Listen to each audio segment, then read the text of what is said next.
soon. Please do feel free to share and all of that stuff. You guys know what to do already. But I'd like to welcome my guest, Halima, and my friend, I might also add, Halima Salat. I'll let you introduce yourself. What is it that you do? And, you also have a channel, so let's talk a little bit about that before we dive into some stuff. Hi, my name is Halima. I'm an ex-Muslim activist, I would say. I do have a channel, we're trying to begin an organization for ex-Muslim Somalis. It's called Ex-Muslim Somali Voices. It's very difficult to get people on, I'll tell you that. Because basically the original plan was to interview ex-Muslim Somalis just to discuss the peculiar problems they face. And it was initially like just to target guys who are in a safe country, say UK, US, whatever, and be able to discuss these issues in an open way. But what happens is a lot of people, when they come out, they will not be able to sustain a public face to their lack of belief because of the backlash. The backlash is tremendous. So basically what I want to do then with ex-Muslim Somali Voices is to continue that pushback, to open that space so that more ex-Muslim Somalis can speak, Yeah. All right. Well, thank you for joining me. I know we were meant to do yesterday, but I was in a complete editing cave yesterday. And it just got too much for me. And I'm also writing my essay for school, so I'm trying to balance everything. But welcome. It's glad to have you back on my channel. One of the first videos that we did together was probably, I think you were in my Pride video. But also when I was in Amsterdam and I was actually living with Halima for barely, but you kind of stayed the first day, but everything else was like, where are we gonna go next? Yeah, it was a very busy time for me. So we made, I think our first video was probably the Pride video, but after that we did a video talking all about ex-Muslim Somali Voices, which is a project that you started working on and is now, I'm not sure if I'm allowed to mention, but is being incubated by EXMNA. Is that correct? Yeah, we're still discussing like how that's possible, but the interest is there.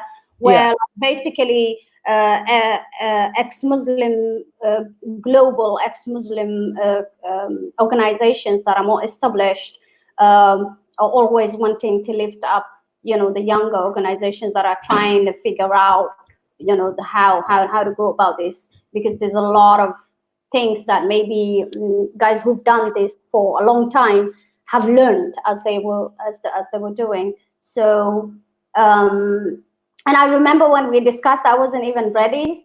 Like, okay, yeah, but I can talk about it, but I don't know. I do everything spontaneously. For anyone who hasn't seen that video, we literally took a video next to a canal. Yeah, we were talking about the water chicken. There's people like driving by us. It was amazing. It was a good video. I enjoyed it. It was quite awesome. I enjoyed it too. I was laughing the whole time. I was having such a good time. Yeah, if anyone hasn't heard Halima laugh, then you haven't lived. I'm sorry. But it was a good video, and I'm really, really glad that project is kicking off. So every single live stream that I've done with a guest, I've always asked them how they are doing in isolation, in lockdown, just because I do feel that from time to time, it can be really, really difficult it's a really, really difficult time for everybody. But aside from that, I think it can be really, really difficult for our own people as ex-Muslims and people who just can't leave their homes and be away from their possibly quite controlling and abusive family. So how are you doing, and what message would you like to give to those people? The thing is, I was thinking about it a lot in terms of, like, I started comparing it like when I was living with my family, and how life was when I, even though I had sort of got detached from my family at a stage of rebellion without even necessarily having reached the point where I say I'm an ex-Muslim. I remember that kind, and I was thinking about it. I can only imagine. For me, it's like I can only imagine how really horribly hard it is on top. That basically there are three things going on at the same time. Already you're in the closet and living maybe with a religious family, and for ex-Muslims who are in the closet. Then secondly, there's the lockdown happening. And then thirdly, it's Ramadan and the extra religiosity or whatever, where then I wrote an article about it. It's not yet published, that I just given out, where I feel like those three things added together is like, it must be extremely hard. It must be extremely hard. I'm quite worried about a lot of the people that I am in touch with who are in the closet, their mental health going into a really dark place, because of, they can't, initially maybe they were able to survive Ramadan in like navigating while they're in school or work or that kind of stuff, but now the scrutiny is that much closer, you know what I mean? Yeah, absolutely. Yeah. How are you personally coping with the lockdown though? Because you have two young children. You live in the Netherlands, so I mean it can't be too bad. But how are you coping with the lockdown? It can get extremely frustrating in terms of like, my Dutch is not very good. And my kids' schooling, the teachers are trying to do with, and so I'm homeschooling when I'm not even speaking. My kids go to regular Dutch school, so they speak Dutch themselves. But my Dutch is really bad. Yeah, my Dutch is completely, kindergarten level, I would say. So I'm trying to navigate all that with, homeschooling kids. And it's hard. It's also hard in terms of so many things are imposed, and so many plans and so many things that you basically I wanted to do, more activism, more participating in events and this and that. All those things are as well imposed. So it can be. I have days where I'm like, okay, I'm just gonna sit in the garden. I'm just gonna listen to music and let it pass. I found the lockdown, it can make you either super productive or really, really listless, and you just don't want to do anything. Creativity, because I do write poetry as well. The funny thing is, I'm writing more poetry now. That's good. Even though I'm not like posting it regularly, but I'm writing more, like even on pieces of paper or whatever. And I am like stewing ideas is becoming more like you can do it. You have the space, the mental space, in a way. So there's that side that's kind of positive, but shopping, social gatherings, and I'm such a social butterfly. I miss being I miss being the center of attention. It's really hard to be the center of attention when it's just you alone. Exactly. But I thought I would do worse in isolation, if I'm being completely honest, but I guess I kind of have more of a freedom to roam as opposed to the last time I was like housebound. So that's helping, like having the ability to do this and other stuff is really, really helping. And it's allowing my creative juices to flow, certainly. If not, it's definitely taken a toll in the sense that my sleep schedule is all a mess. My eating schedule is all a mess. Nothing makes sense in the world anymore. That's a mess in our household as well. I mean, even just my daughter, she's 10. She's been having difficulties falling asleep at night, and then she wants to sleep in during, even though I'm trying to have like a normal, Routine. a normal routine, because kids need that anyway. But she everything is, when it comes to sleeping patterns and eating patterns and whatever, it's completely messed up. But at the same time, I see, and this is a general observation, right? I don't know if I'm correct or it's just my perception. I see more humanity in people. I see more, more. How do you say it? People are caring more about each other. People are basically checking in on each other, and people are, I would say, more in touch. Mm-hmm. You know. I agree. Yeah. Yeah, I think, and that has been my observation in that kind of, like, I'm just sitting sometimes, and it gives you the space to think, and it's like, okay, that people are noticing, people are being more humane, people are, and this is just, even random in neighborhood and that kind of stuff. People are paying attention to each other. People are being, they're aware.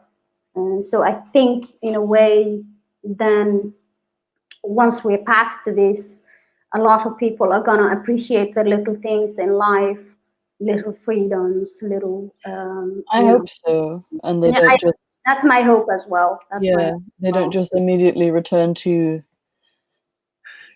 what Yeah, everything was before. yeah.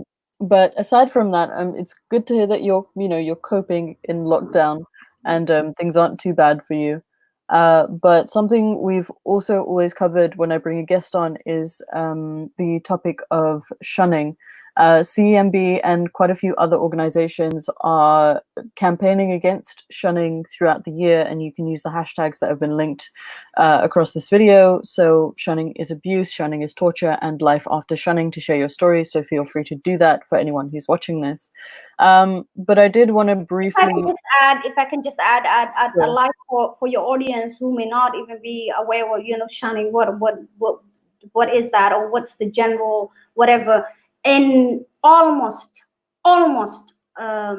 majority of the cases, even in I would say liberal family household who call themselves liberal Muslim, when their sons or daughters come out and say, I don't believe, and I want to, or they become vocal in one way, that shunning happens.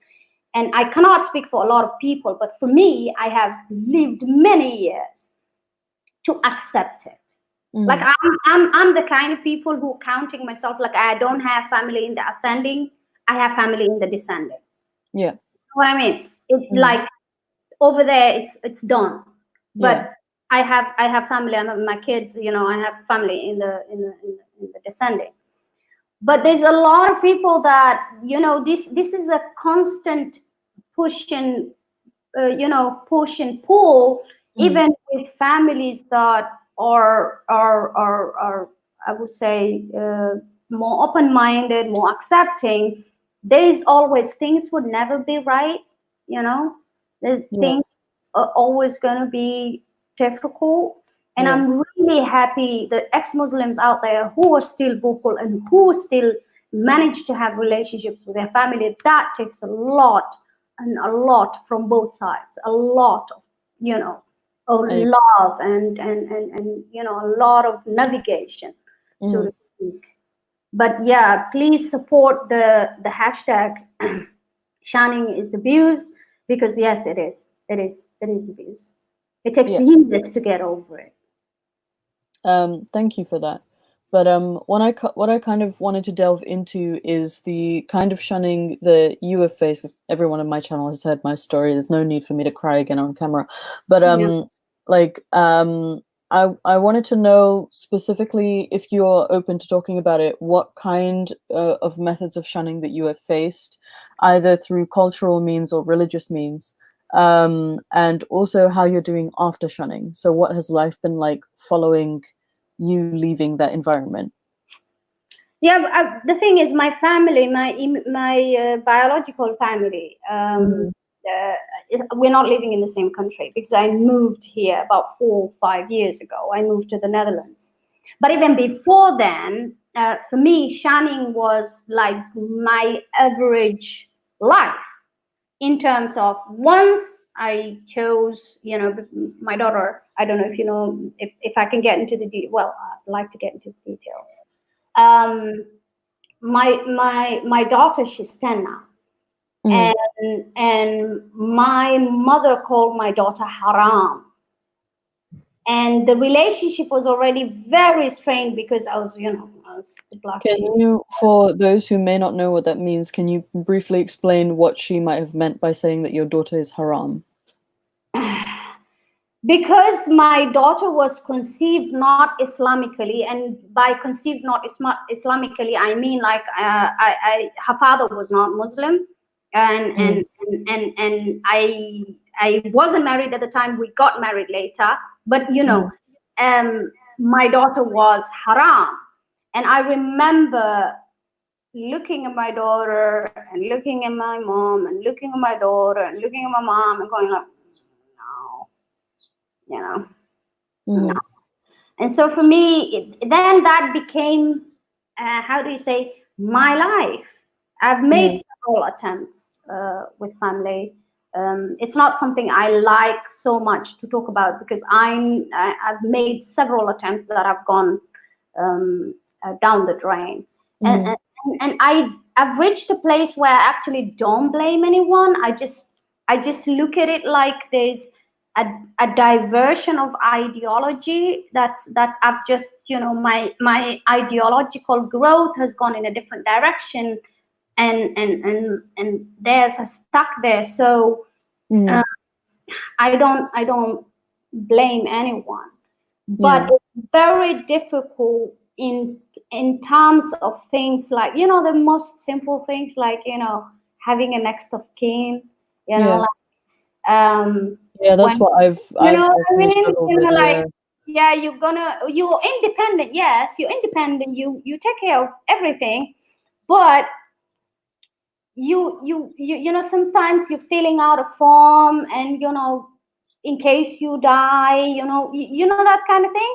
Yeah. And for me, I think also the fact that we as ex-Muslims, especially those in the public, we Mm. support each other beyond the the the family dynamic. I think that's a great thing because this is I got a family I never had before.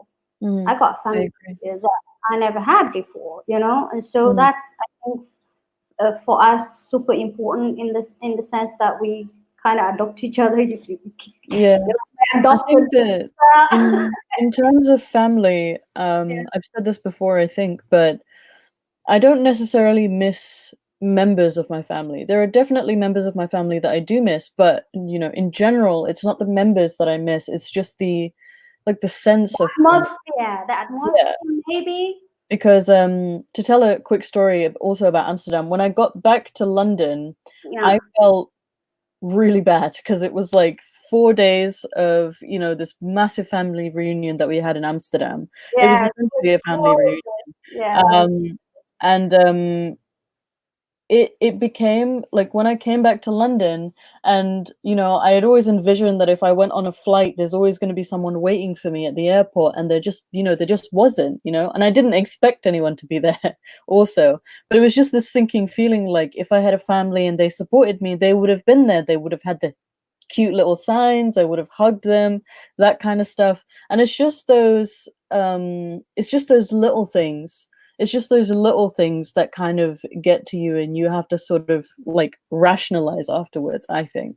Yeah, I think it also gets to you in moments. It does get to you in a way. Like I consider myself emotionally healthy.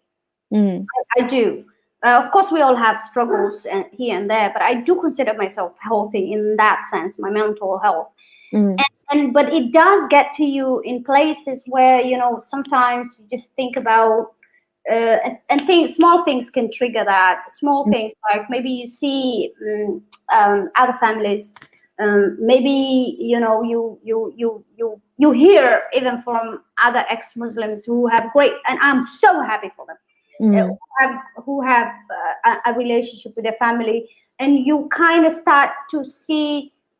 I also don't necessarily miss, members specifically. I do try to have a relationship with two younger sisters of mine. I do my level best to have a relationship with both of them. But they're also like shunned, you see, and so kind of, and it gets really tricky when you have to explain to people who don't understand. You tell them, no, I don't have family. Not often, but because I don't believe so. I've been quite open about it, actually. I've been quite liberal about using the word disowned. I'll just say, yeah, I'm disowned. And then it will be this whole huge, massive conversation of what? Why are you disowned? Exactly. What do you mean? What do you mean? And a lot of people cannot grasp, especially I would say people in Western countries cannot grasp the I mean, of course, every family has problems, and there would be people who would be estranged from their families for this reason or the other. But a lot of people cannot grasp that you stop being a family member in action and in emotion and in whatever once you share your lack of faith in Islam, especially especially in religious, very strict families. And I grew up in extremely strict and religious family. I grew up even when I would say, I would have I would do rebellious things. So, I'd go out or I would whatever. They come at me in terms of I've gone through rukia, I've gone through violence, I've gone through so many things that just to keep me in line about religion. Just be, be a Muslim. Even when I wasn't when I hadn't reached the conscious decision, of course I had issues I didn't like, but I hadn't come full circle to say, you know what, I don't believe in all this. So even then I would say it's very difficult to survive that, and then later on try and explain to people that I survived that, and I'm who I am, but this is the reason. It's not necessarily the people, it's the text. Look at this text, this is what it says, you know what I mean? And for me, that's why I also like to go after the text in terms of in my activism. It's like it's the text. I don't like to generalize Muslim people, and I don't like those people who spew hate against Muslim people. It's the text. Yeah. Agreed. Yeah. So to kind of build on what you were saying, you also didn't grow up in the Netherlands. You didn't grow up in a Western country. You grew up you grew up in Kenya and Somalia. So for those of us who have sort of experienced our kind of, I've been extremely lucky in that even though I was shunned by my family, I have the UK, I had that sort of social support by, the local services and things like that. I hear a lot of complaints about all kinds of services like police and all kinds of stuff, but I have only had good experiences in that realm. And it is mainly down to the fact that I'm in a Western country. So how did you handle all of that? And what was it like in, somewhere like Kenya where maybe that kind of stuff isn't readily available? In hindsight, I had a lot of lucky escapes. In hindsight. Because I remember even while in Kenya, I don't know what the fuck I was thinking. But social cards. As most people. I remember posting when the terrorist attack happened in Charlie Hebdo. Yeah. I remember posting that on my social media and criticizing that. There were some universities that were attacked by Al-Shabaab in Kenya. I remember going at it on my social media. And the thing is, but when I say lucky escapes, it's basically I came close some situations which could have landed me in a lot of trouble. But now in hindsight, it's just I was like very empowered and going without Young and fathoming- stupid. yeah, without Yeah. fathoming the amount of danger I was putting myself in, Mhm. So I can say to that extent then, because there's no state to protect you, there's no programs, especially even in Kenya. In Kenya, God is really big. If it's not, because I come from a province in Kenya which is predominantly Somali people, which borders Somalia. So my ethnicity is Somali. So in that region, it's like it's even worse than the rest of Kenya. I would say it's like kind of very similar to Somalia. Like people can just kill you, and local authorities would be complacent in that kind of stuff. So in a way, I think it was just lucky escapes, really. Yeah, I can kind of sort of relate to the whole reckless abandon, you know, thing. I definitely would not advise anyone to, while you're in Kenya or Somalia, to protest against the whole Yeah, Charlie Hebdo thing. I mean, that sounds really dangerous. I know because there's a couple of members of ex-Muslim Somali voices who reach out to me, and their cases I'm aware of. And I see these young people sometimes wanting to show that they can be activists. I'm like, you do not be an activist in Kenya. Nope. You It's too gotta. dangerous. Yeah, it's too dangerous. You gotta.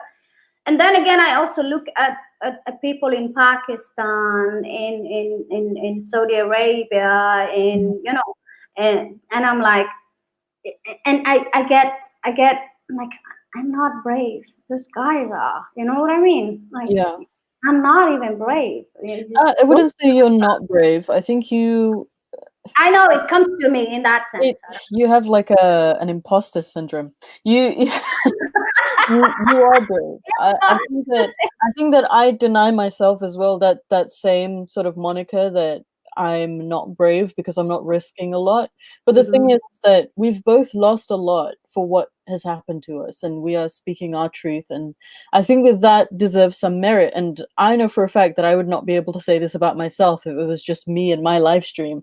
But if because you're here and you're denying it, I feel more comfortable. Does that make sense? Like Yeah, I know. It's like, it yeah, we can all like kind of. I know what you mean. yeah.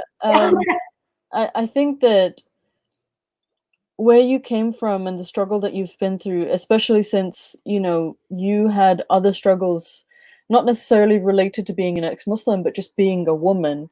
You had other struggles related to that later on. I think you've come a very, very long way, and I think that deserves credit and that deserves merit, and you shouldn't be shy about the fact that you are brave. Maybe not all of the time. I think brave would be an undesired characteristic if everyone was brave all of the time. I think it should be. No, but yeah, the reference I was making, you remember when we participated in Sohail Arab's live stream? Yeah.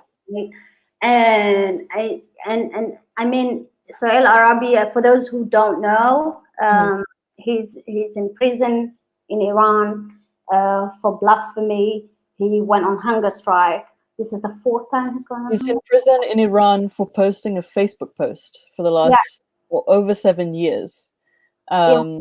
He's been on and off death row. He's currently on a hunger strike. I don't know if it's still going on. And that's what I mean. That's the thing is, but it's people like that. I look like, under the circumstances that they live in, no matter how much torture and hardship their body is being put in, their mind is free. Yeah. And that for me is like It's super extremely inspiring. powerful, but Yeah. it's also really, really unfortunate, and I just wish more was being done, because there's only so much that we, and specifically myself, who, has no formal training in the world at all, can do. And I think by continuously talking about him, continuously talking about these issues, we're adding to the voices that are telling people in higher places that something needs to be done, but just not enough voices are in the pool right now. So, I would encourage anyone who's watching and anyone who is listening to this to carry those voices across, talk to people, make people aware of this issue, because no one should be in prison for 7 years. No one should be on death row for 7 years for a Facebook post. No one. Yeah, and Um, that if I could add on that, that brings me to it doesn't even matter if I'm in the all 13 countries right now where a Facebook post, a WhatsApp message, it doesn't matter what it is, something small to say, any criticism of Islam, where a bunch of people will even cooperate to make sure that has been seen by authorities to put these people in danger, and we've lost so many bloggers in Bangladesh, yeah. just for their thought, for their opinion, I'm pretty for sure that Bangladesh doesn't even have a blasphemy law. It's just the mob that goes after these people. see, that's the thing. It Mhm. doesn't even matter sometimes. This is what I try to make people understand when they say, yeah, but you're in a free country. I'm like, you don't understand. Don't If underestimate one crazy people. crazy Yeah. person who follows me on Twitter to Mhm. come, recently, Faye, you were aware, I was hacked. Yeah. I was hacked, and I was, it was a very well coordinated cyber attack, Mhm.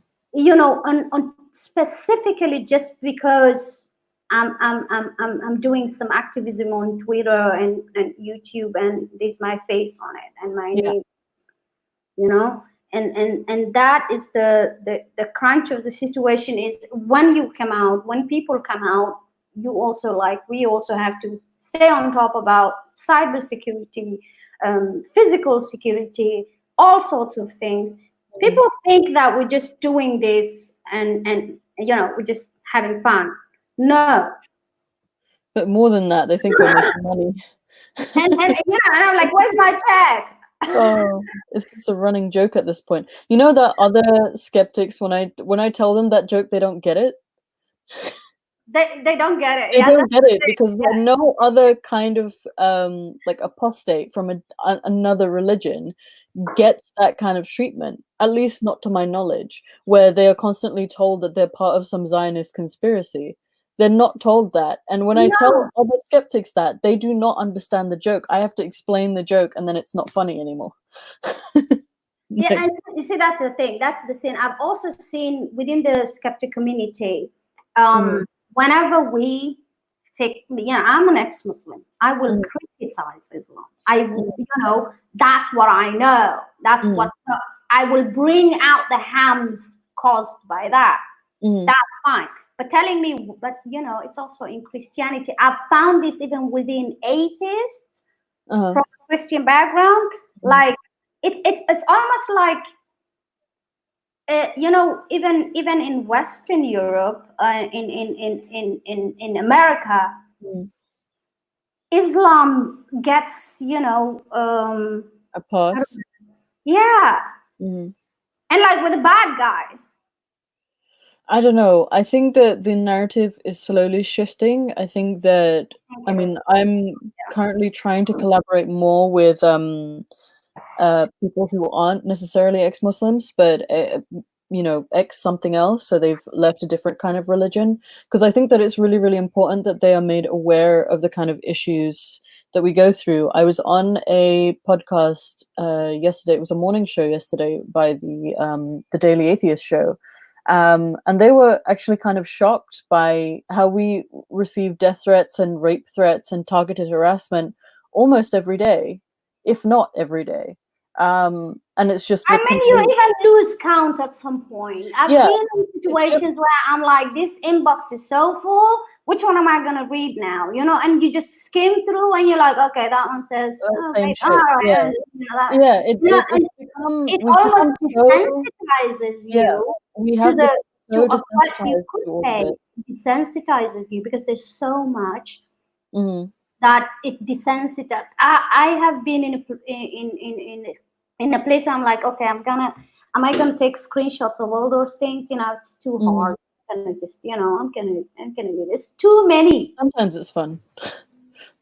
Sometimes it. I Yeah. make it fun. I make it fun. But yeah, it's just disappointing sometimes. But I'm also It's seeing a shift. boring. It's boring sometimes. So it's like, Yeah, okay, what do sometimes we you just have wish they'd today? be a bit more Another threat creative. from a Muslim. You know, what Yeah, else do we have? What's sometimes new?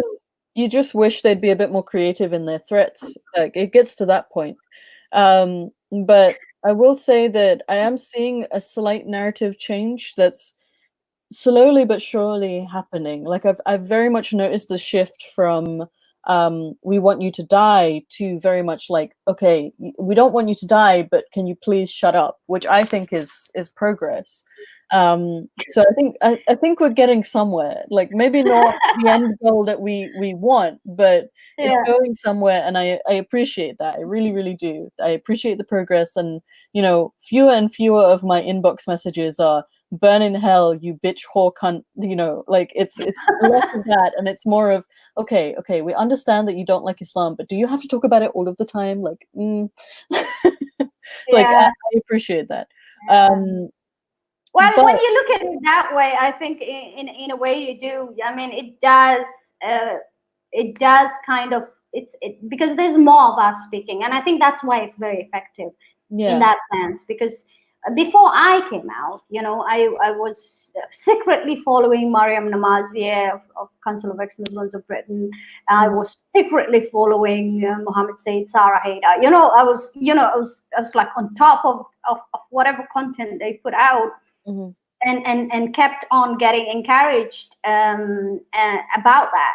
And I mhm, remember then saying that there's people who sort of paved the way for me to be easier for me to speak out, mhm, and then the people behind us as well will find it that much easier than what probably we're facing right now. You know what I mean? And that for me is what makes it important that then many of us speak and push back against, you know, this extremism and fundamentalists and all these people sending us threats, to say, you know what, no, we do have a right to speak, and we are here, and this is what we think.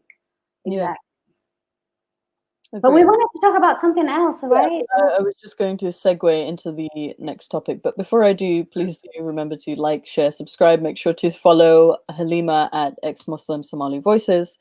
And we have a very, very interesting topic because we had a little you know, social distancing get together, us ex-Muslims. We had a little get together, and we were talking about a couple of issues, but you had brought up the fetishization of ex-Muslims, which seems like a very, very niche thing, but I think it happens more than people think.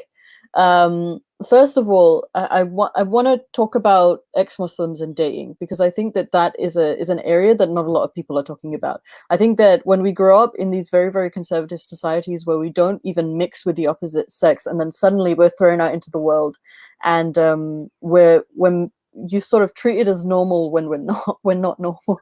We haven't been raised in that way. Like we didn't go through Yeah, dating. We you have didn't. to learn new things. I know. Yes. Like I remember when I first, you know, went into the working world, I was so terrified of my boss. I was so scared of my boss because he was a Jewish man, and I just did not know, like I didn't know if I could trust him. I had all of these like issues before I realized that I'm an idiot and everything's just normal.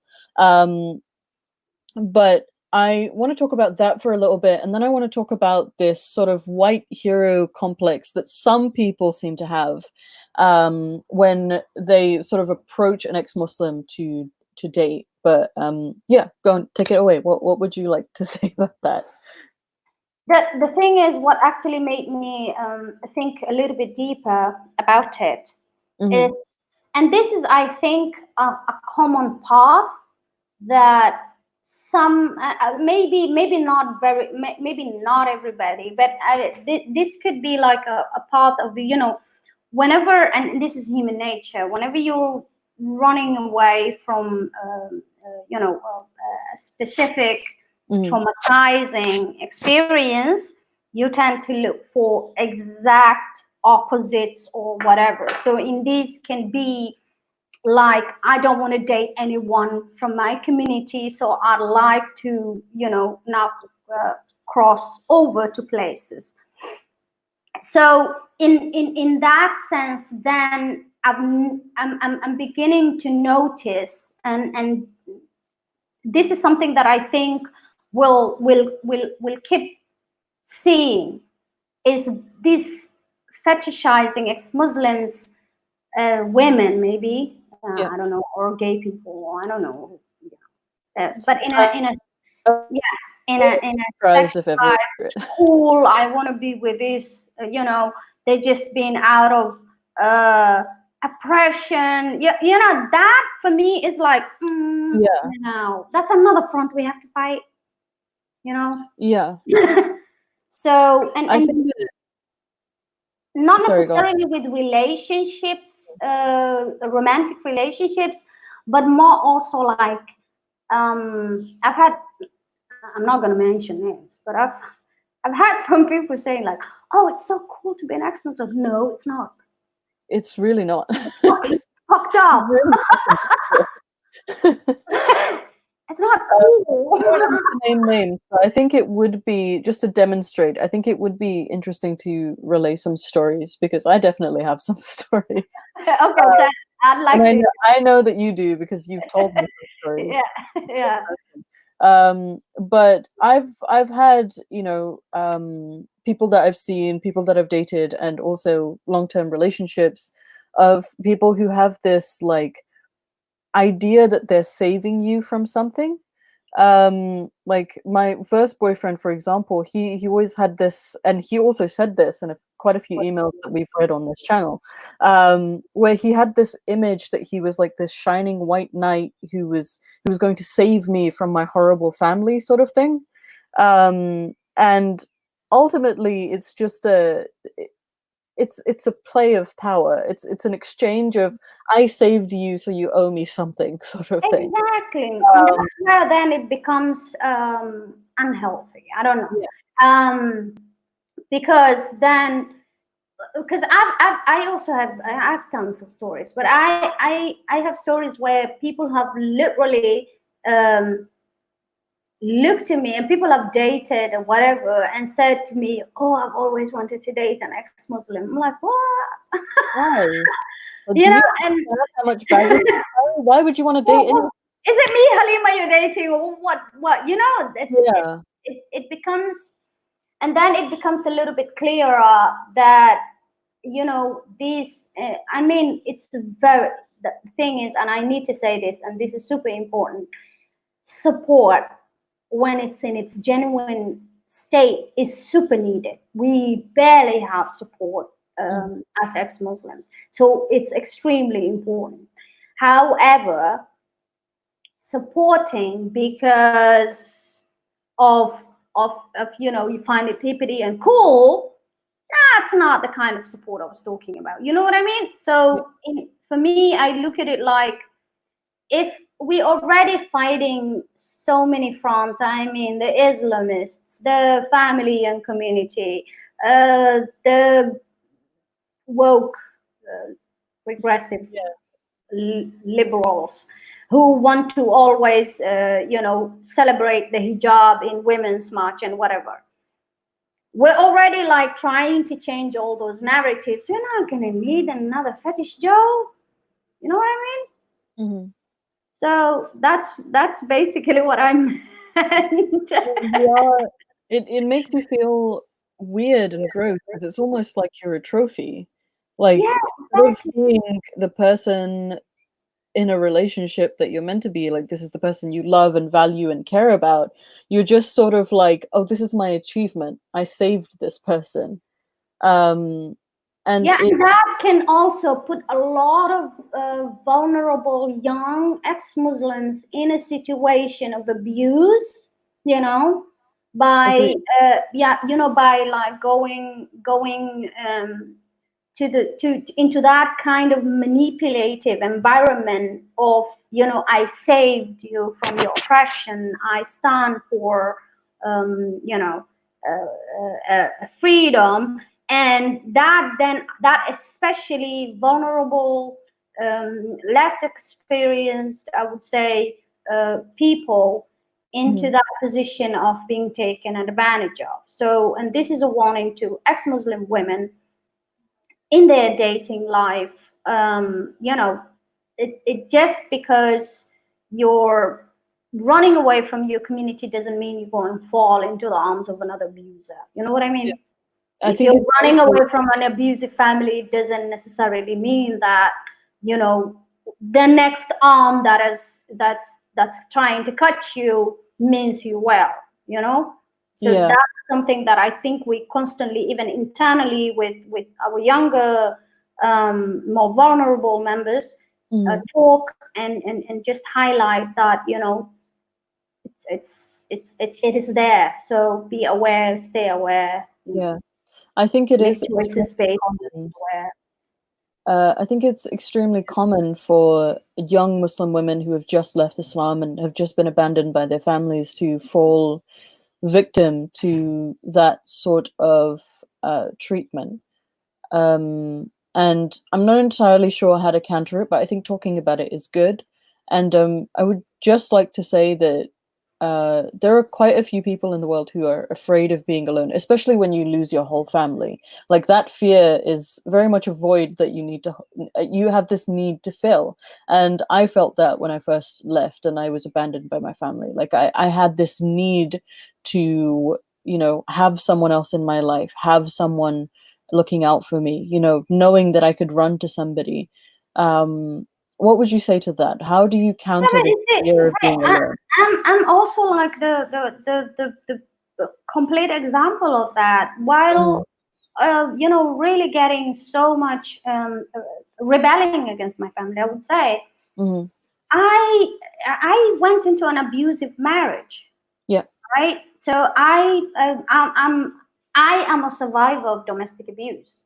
Mhm, So I went into that, even though like in my head I was thinking like, you know, I'm first, you know, this is complete opposite of what I'm going. It's later on in therapy that I realized I was actually gravitating towards exactly what I was running away from. yeah. And this takes years and years of therapy Mhm, to really get to that level of, you know, understanding that, oh wow, okay, that's my dynamics, that's yeah, that's what happened. You know. yeah, um, and I, for me, I felt like this was important, not not there are lots of people who have great healthy relationships that are, you know, an ex-Muslim with simply somebody completely from a different background who have great relationships. I've witnessed it. It's great. yeah. But this is majority of the time targeted towards young, vulnerable people who are running away from abuse in their homes, Mhm, um, that are, you know, that are caused because they rejected Islam and they don't have a good relationship with the family. They're being forced religion and this and that, and then run into the arms of the next abuser. yeah. You Do know. you do you also think that that is so common because the abuse is something that you've gotten familiar with and it's comfortable? Do Yeah. you I mean, think, like, in a really weird kind of way, like you feel like it's normal because it's all you've experienced, you've never really known another kind of way. So I think that people who are looking to abuse others kind of know who the vulnerable people are in society and they seek them out and they're able to sort of capture them in this way.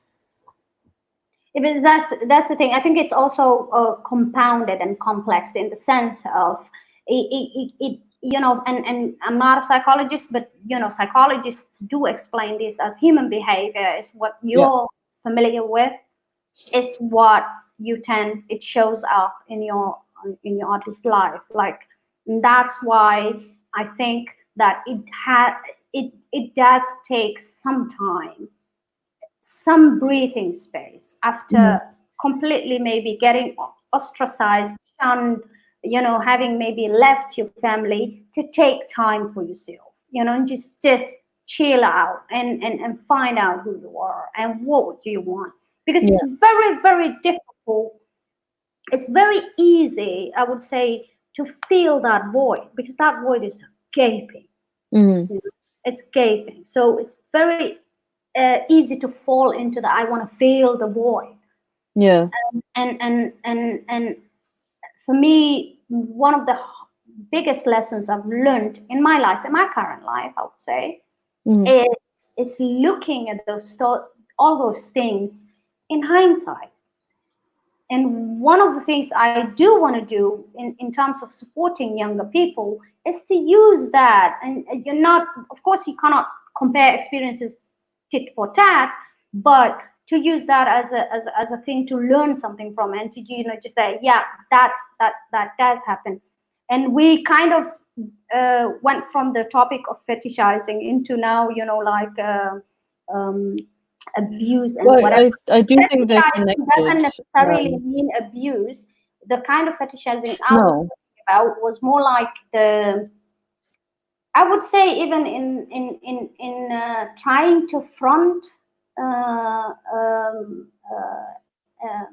trying to be the carrier of ex-Muslims. That is like, no, it's better if we have our own voices and we speak up. Support is really great and really needed, and we do need that. But not when you're looking at it like some badge. You know what I mean? To drive home that point, can you give us an example of like this level of fetishization that you've personally faced? I mean, I don't. The thing is, if I do get into like the nitty gritty of it, then it would sort of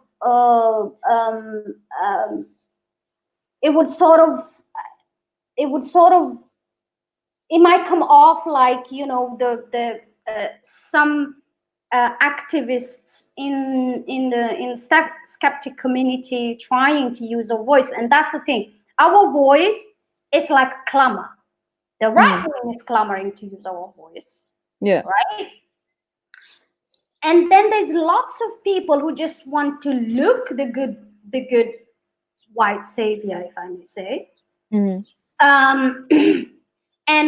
wear that badge. And for me, I kind of like, okay, we need support, but not that kind of support, And we have to constantly be, as long as we can stay in the genuine of these are the issues facing ex-Muslims, even in the West, and these are the needs, and these are what were, in activism, for example.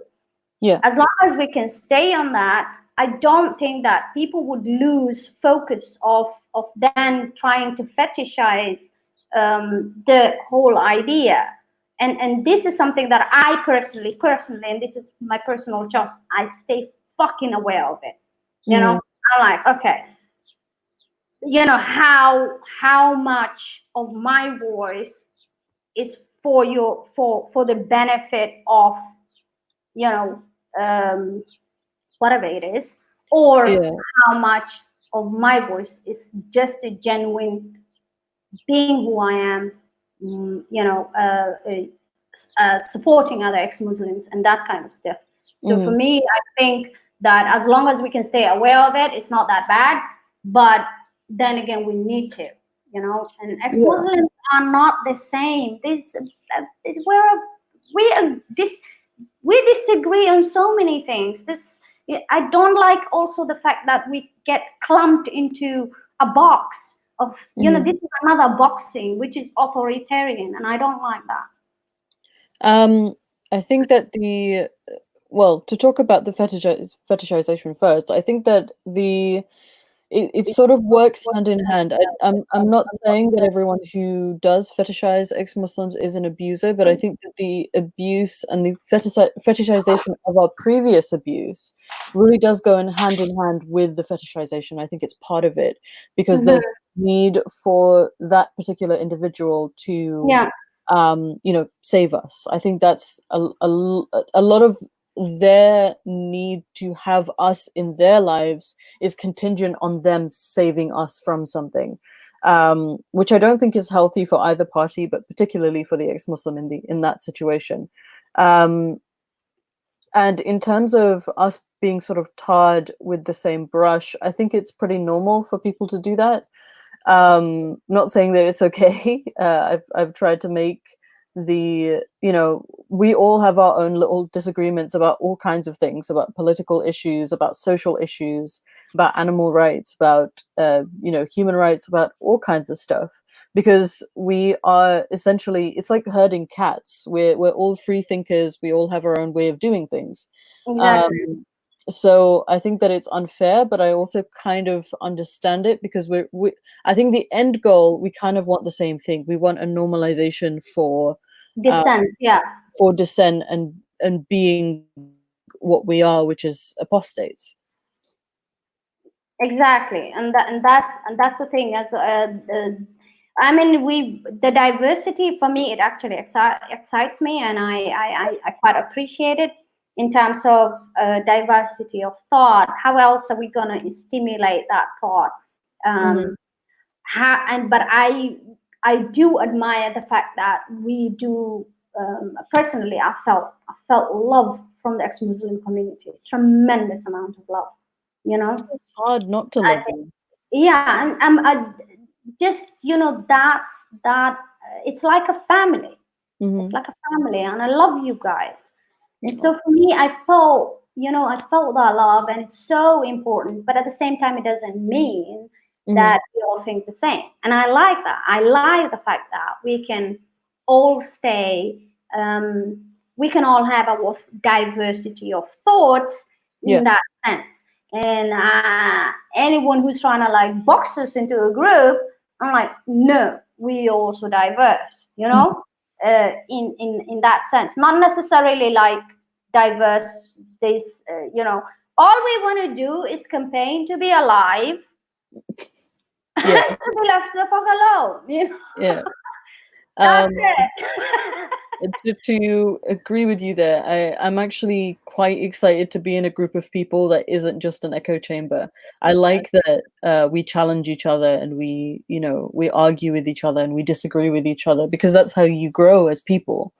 But is there any kind of final comments you want to say before we start taking some questions? If you have any questions, please do leave them in the live chat or at me on Twitter.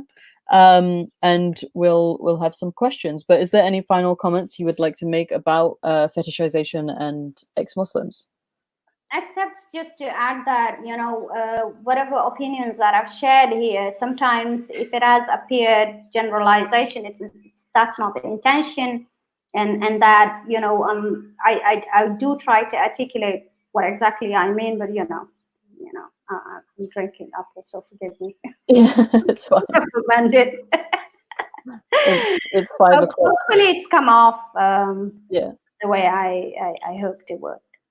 Mm-hmm. That's good. I'm glad to hear it. It's been good talking to you. I think that sometimes because there is a distance between us and there's also so many of us, we can miss each other from time to time where it just goes like months and months go by before we reconnect. But lockdown has given us a lot of time to catch up, so it's really really good to catch up Yes, with you. yes, Like yes. the last time I saw you, we were in Amsterdam, and I deeply miss you. um it's nice to be able to sit here and have a chat. So we have a question from the crowd, and he's asked, "What do you think will cause atheists from Muslim communities to be accepted as atheists to be as accepted as Christian atheists are, also, as atheists are from Christian communities?" Can't read today. Yeah, the thing is, we could start with those 13 countries.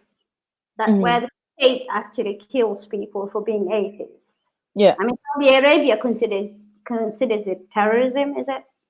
Yes, that's what they have said. Pakistani government digital is basically reporting somebody like me who's not even Pakistani, who doesn't live in Pakistan. I haven't Because received any complaints so far.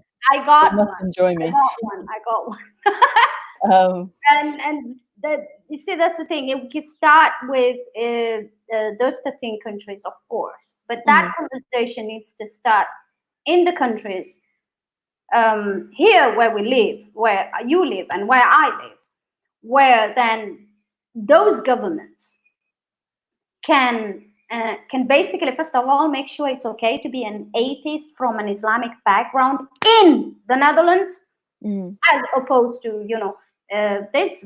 I mean, Netherlands is 50% atheist, but ex-Muslims, it's like, don't It's even. like we're a disease. Like no one wants to associate with us. Nobody even wants to mention, and it's and that, I think, when that hypocrisy of giving, I mean, I'm so happy that maybe Christian societies and Christian families have gone through this tremendous amount of negotiation to get to the level where on YouTube you can piss at Jesus, but you cannot even sort of say Muhammad was like this, and that for me is so. It's like over here. It's like this. It's like this. Like it's not only that. I think it also there's so much content pissing on Christianity that the content that if there's criticism of Islam and criticism of Quran and Hadith, then that becomes like and when we lose that hypocrisy, I think that's when it would be okay. But I also think that heavily limits creatives as well, because I would love to see some of the Islamic mythology in popular culture, but I think that if we brought any of that into popular culture, it would just be hailed as Islamophobic immediately and removed. You know what I'm saying? Like, if we had a Burak or we had an angel. The existence of the word Islamophobic is an example. Yeah. There's nothing to be phobic about Islam. Mm-hmm. I mean, phobia means an irrational fear. It's not irrational to fear a text that advocates for the killing of people like me, people like you. It's not irrational. That's sometimes when I'm like, and I know I'm somebody who's new, living in the West, and one of the culture shocks I have is like, but I thought it was freedom. Why do we have to be dancing to, I mean, I left my country. Here, shouldn't we have that freedom?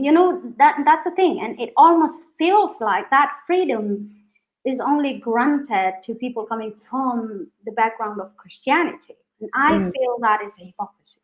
That hypocrisy, the day we stop with that hypocrisy and we give Islam, Christianity the same level playing field in terms of ideology, religion, Abrahamic religions, that's when maybe it'd be okay to be an atheist from an Islamic background. Okay. Next question is, what are the best ways for non-ex-Muslims to advocate for ex-Muslims and ex-Muslim causes? Do you want to answer that one? Oh no, it's just a question for you. That's a question for me. Okay. Have you had? What are the best ways for non-ex-Muslims to advocate for ex-Muslims and ex-Muslim causes? Yeah. Okay, that's the thing. I think it's super important that, because already ex-Muslims who are public and do advocate for the rights of ex-Muslims who are in the closet, and there's a lot of people. I think the best way to support would be to understand that being an ex-Muslim and being in the public, first of all, is very hard. It's extremely hard. And on top of that, the reason why we do it is because of chasing that freedom of conscience for the people who are living in 13 countries where they'll be killed for it, and highlighting this. So the best way to support is to highlight the voices of those who are at the forefront, at the how do you call it, at the At at the the forefront. forefront of the Yeah, struggle. exactly, Yeah. exactly. I think it's also important for everyone to take part in our campaigns. You don't necessarily have to go through all of our horrible experiences to be able to have an opinion on them. So I think that, when we do Blasphemy Day, when we do No Hijab Day, when we do all of these different campaigns, even this one where we're campaigning against shunning, I think it's really, really important for not just ex-Muslims to talk about it. I think that people who are from outside the circle also need to talk about how disgusting it is that people in the 21st century are still kicking their children out, kicking their wives out, kicking their husbands out for simply something that they believe, that they keep in their heads. It would be nice for it not to just be a chamber of sort of the same story. I would like to see some non-ex-Muslims, if that's what we're calling it, talk about apostasy from their perspective and what they think about all of the issues that we bring to the table, and also not to have this fear of being called Islamophobic, because the only way that that word is going to regain its meaning is if people talk about Islam in the way that we are talking about it. I think it's also important to ignore the echo chamber coming from the Muslim community in the West, as per se, to constantly dish out this card at non-Muslims, who are not ex-Muslim, to whenever they talk about, Islam. And for me, I look at it this way. I do criticize Christianity as well. Whenever maybe a televangelist comes into my inbox or whatever, I do that. You know what I mean? Yeah. And for me, apparently, it's a non-issue if I do that. But an atheist from a Christian background, if they criticize or they even retweet something I said, or they get all these voices at them telling them that, oh, you're Islamophobic, you're bigot. That is bullshit. Ignore those voices because it's bullshit. You can talk about whatever religion. You can talk about Islam. You can talk about, it's the ideas you're talking about, not people. All That's right. what I would say. Yeah. Next Sorry, I'm getting question. passionate right now. No, it's fine. You've been drinking. It's good. Dear Halima, what is an advice you would give to young ex-Muslims that you wish someone had told you when you started breaking off from the Ummah? Oh, this is a tough one. Okay. What I would say is, like, people sometimes come out accidentally and put themselves at grave risk. You know, what I would say is, if somebody is in the closet and they consciously know they don't believe, first of all, to seek content of other ex-Muslims, reach out to ex-Muslim organizations, be in touch, be in tune. That I would say. The other one is, sometimes when we are, it's very difficult as a human being when you're a conscious non-believer, when you're a conscious non-believer and you're doing religious things, there's that snap. I've heard from a lot of people who snap like that and just come out with it when they're not prepared. I would say, be prepared in terms of, like, read about what you need to do. If it's financial independence, start planning for it in the closet, and then when you reach that place, that's when you can have that discussion, because I have also put myself in danger in times when I just speak. Yeah. So that is something that I can say to them. I don't know if it answers the question though or not. I think it does. I think that a lot of us, well, I had a long planning thing in my head.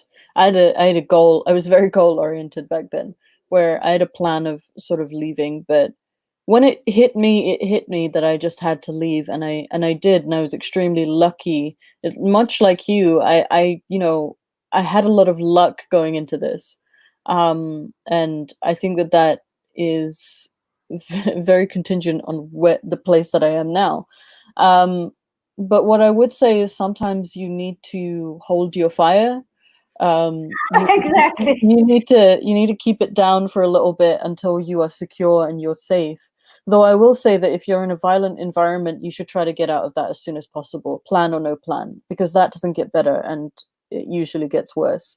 Um, but yeah, I think that that's probably the best short piece of advice that you could give to somebody who is a young ex-Muslim. You know, try to get that financial stability, plan what you're going to do, make sure you have contact with local bodies like police and, you know, shelters, and if you're a woman services, LGBT services, whatever you need, make sure you're in contact with them.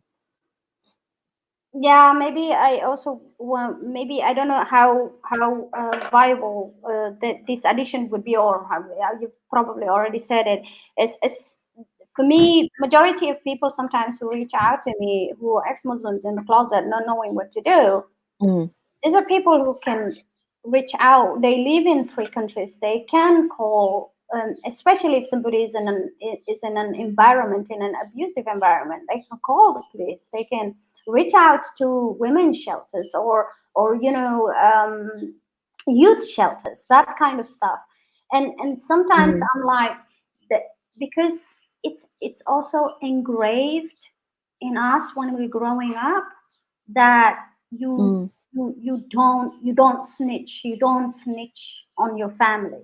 yeah. So I would tell them that at the end of the day, your life, your safety is way more important than anything else. So Mm, if you're a young ex-Muslim in the closet, and you feel unsafe in your environment, please reach out to the authorities. Please do yes, that. yes, I agree. Yeah. Um, we have another question, and then following this, we'll have one more. So, what do you think about ex-Muslims or liberal Muslims who say, don't disrespect Islam, you're antagonizing Muslims, you'll be more accepted if you're respectful? Do you want to answer that? That's just bullshit. Islam doesn't deserve respect. It simply An doesn't. idea. I mean, it's this person who is it James? Is Yeah. it James? James,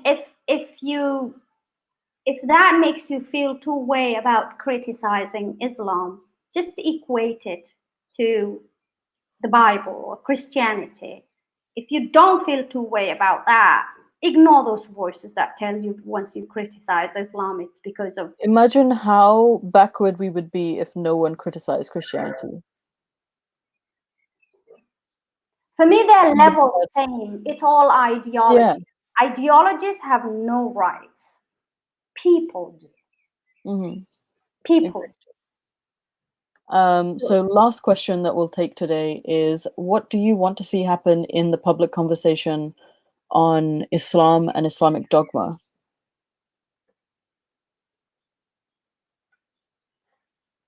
I don't understand that question. So, What do you how would want? you like things to change? In terms of, like, we've had a few people who've come out and said what they thought about Islam and talking about Islam. So, for example, Jeff Goldblum a few days ago asked some questions about how Iran is, well, how Islam in particular, is it not homophobic and is it not anti-women? And he was, you know, cancelled for that. And, you know, I have a lot of respect for Jeff Goldblum. I always have. Um, Yeah, but that's the thing. That's the thing, and isn't it? There's a bunch for of me, I people. would like for people to be less of. Go on, Faith. Go on. Go on. Go on. I interrupted you. Sorry. No, it's okay. I thought you froze. For me, I just want people to be less afraid of talking about Islam, because there is nothing wrong with talking about it. And there seems to be this fear or this stigma around talking about it, and I just want it to be more public domain. I feel like when we talk about Islam, we have to give like 100 disclaimers. We have to write an apology, preemptively, and all of that kind of stuff. But it's just it's ultimately it's an idea, and it needs to be discussed as any other idea does. It's if you can't discuss an idea, that is evidence that it is not a good idea. It just is, because if you are unable to criticize that idea, it means you have either not looked at it enough, or you're too afraid of the actual answers, and it's just not good. Yeah, I think you pretty much answered that question, Faye. But thank you for joining us, Halima. Is there anything you want to share, anything you want to shill, anything you want to promote before we finally close out? Maybe just ex-Muslim Somali Voices is very new-ish in terms of it's not that new, but it's also like It's your baby. Yeah. Well, I don't have a lot of people helping me, so majority of the stuff I'm doing it myself, even though it's supposed to be for ex-Muslims who are who are from the Somali background. And the reason some people have asked me, isn't it like a tribal thing? I'm like, yeah, there are some really peculiar, unique problems within the Somali community worldwide when it comes to their identity intertwined. And a lot of communities do have this, their identity intertwined with Islam. And so the reaction to the apostates from Somali community is very strong, and it's very it's visceral.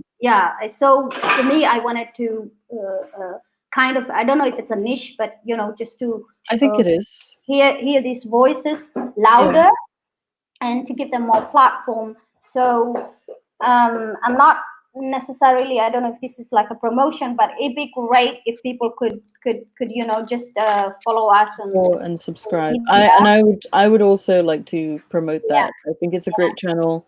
I mean, I'm not Somali, but I grew up around a lot of Somalis, and I do think that there is a niche there where you have a very specific type of journey out of Islam that needs to be highlighted and needs to be talked about. So I would like to promote it as well, and hope that you get some more clicks and more subscribers. But thank you for joining me, and thank you for discussing these topics, and thank you for answering all of these questions. As always, please do feel free to like, share, subscribe, follow Halima on Twitter at Halima Salat. I think that's just your Twitter handle. And also ex-Muslim Somali Voices. I hope to talk to you soon. We'll have a little bit of a conversation after the broadcast ends. But yeah, thank you for coming on. Thank you for having me, Faye. It was fun. Thanks. Good. I will probably see you tomorrow. I don't know what I am doing, but I'm in the middle of writing an essay, so I might do a live stream just because it's quick and easy and there's no editing required. Yeah. Yeah, but thank you, and we'll see you tomorrow.